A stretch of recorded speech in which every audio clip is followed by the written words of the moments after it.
दिन भर के हम आइल बानी काम हो गइल शाम कुछ कर इंतजाम हो।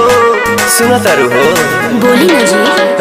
हाँ। दिन भर के हम आइल बानी काम हो गइल शाम कुछ कर इंतजाम हो। दही में दम रही तबे लड़ी गाड़ी